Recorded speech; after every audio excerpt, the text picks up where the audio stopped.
on frappait les 3 coups.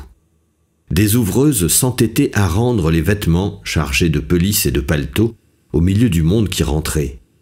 La claque applaudit le décor, une grotte du mont Etna, creusée dans une mine d'argent et dont les flancs avaient l'éclat des écus neufs. Au fond, la forge de Vulcain mettait un coucher d'astres. Diane, dès la seconde scène, s'entendait avec le dieu qui devait feindre un voyage pour laisser la place libre à Vénus et à Mars. Puis à peine Diane se trouvait-elle seule que Vénus arrivait. Un frisson remua la salle. Nana était nue.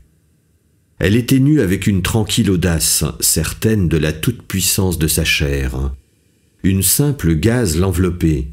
Ses épaules rondes, sa gorge d'Amazone dont les pointes roses se tenaient levées et rigides comme des lances, ses larges hanches qui roulaient dans un balancement voluptueux, ses cuisses de blonde grasse, tout son corps se devinait, se voyait sous le tissu léger d'une blancheur d'écume.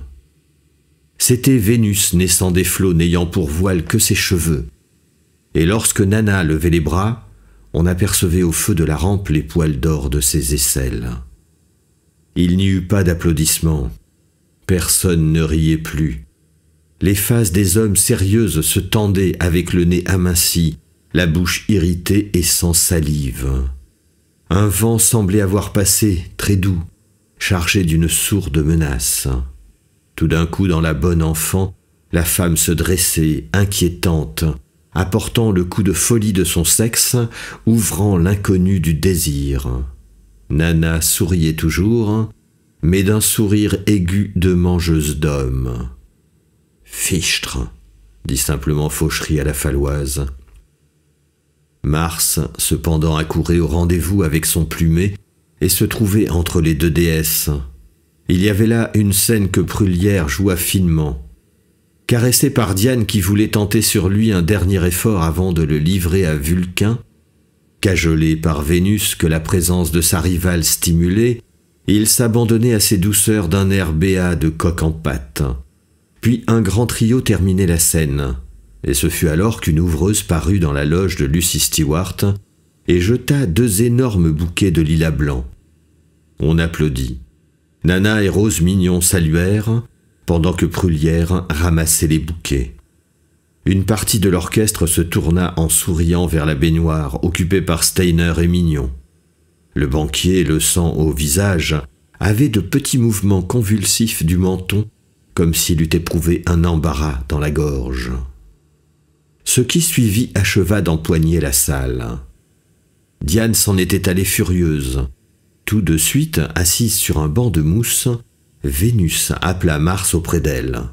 Jamais encore on n'avait osé une scène de séduction plus chaude.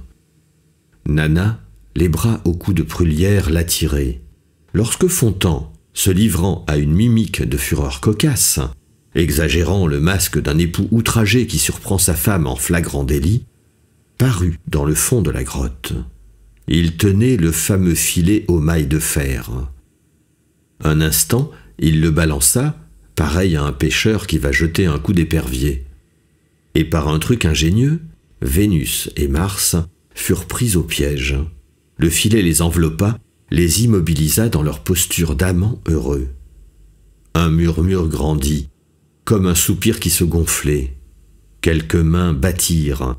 Toutes les jumelles étaient fixées sur Vénus. Peu à peu, Nana avait pris possession du public et maintenant chaque homme la subissait. Le rut qui montait d'elle ainsi que d'une bête en folie s'était épandu toujours davantage, emplissant la salle. À cette heure, ses moindres mouvements soufflaient le désir. Elle retournait la chair d'un geste de son petit doigt. Des dos s'arrondissaient, vibrant comme si des archers invisibles se fussent promenés sur les muscles. Des nuques montraient des poils follets qui s'envolaient, sous des haleines fétides et errantes, venues on ne savait de quelle bouche de femme. Fauchery voyait devant lui l'échappée de collège que la passion soulevait de son fauteuil. Il eut la curiosité de regarder le comte de Vendeuvre, très pâle, les lèvres pincées, le gros Steiner, dont la face apoplectique crevait, la bordette lorgnant d'un air étonné de Maquignon qui admire une jument parfaite, d'Agnès dont les oreilles saignaient et remuaient de jouissance. Puis un instinct lui fit jeter un coup d'œil en arrière, et il resta étonné de ce qu'il aperçut dans la loge des Muffat. Derrière la comtesse, blanche et sérieuse, le comte se haussait, béant, la face marbrée de taches rouges, tandis que près de lui, dans l'ombre, les yeux troubles du marquis de Choire étaient devenus 2 yeux de chat phosphorescents, pailletés d'or. On suffoquait, les chevelures s'alourdissaient sur les têtes en sueur. Depuis 3 heures qu'on était là, les haleines avaient chauffé l'air d'une odeur humaine.